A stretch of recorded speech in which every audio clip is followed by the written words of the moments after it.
Bago pa tayo magsimula sa ating mixing tutorial na ito, at intro muna tayo mga boss.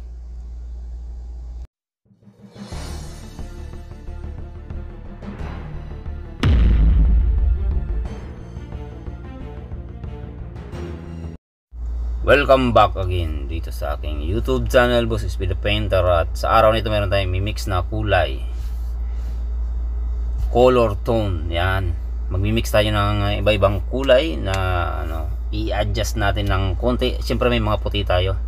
Ayan yung mga puti natin, lalagyan natin ng kulay yan. At siyempre kung bago ka pa lamang sa aking YouTube channel, Boss Speed the Painter, at hindi mo pa na-subscribe ng ating channel, please do subscribe. Ayan, inuna na pala natin yung brown, light brown.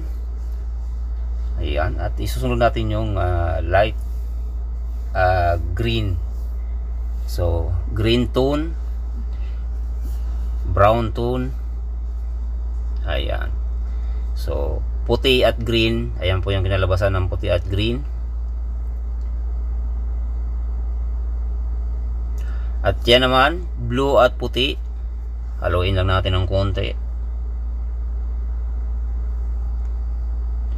Yan, haluin lang natin. At ito naman ay yellow tone.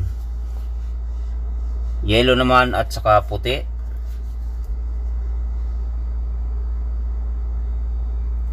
At ito naman pula at saka puti. Ayan. Ayan, ito naman ay itim at saka puti naman siya. So ang kakalabasan niyan ay kulay gray. Ayan naman isa. Ito naman yung isa ay brown color. Unahin natin pag-mix yung dilaw. Ayan, syempre i-mix natin yung dilaw. Sunod yung blue. Ayan na po yung kinalabasan ng blue. Blue tone.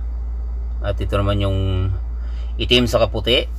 Ayan, itim sa kaputi. Ang lalabasan ng itim sa kaputi ay gray natural. Ito naman green sa kaputi. Yan naman yung kinalabasan niya. Ito naman yung brown color. Light brown color yung isa. At ito naman yung isang minix natin ay dark brown. Yung isang ay ayan, yung pula, maroon pala siya, maroon. Hinaruan natin ng puti. So yun yung kinalabasan, 7 color tone. At maraming salamat nga pala sa yung inyong pag-antabay sa aking mixing tutorial. Kahit sa kunting pamamaraan na ito ay sana makashare tayo sa mga hindi pa marunong mag-mix. Maraming salamat at God bless us all. Love you all.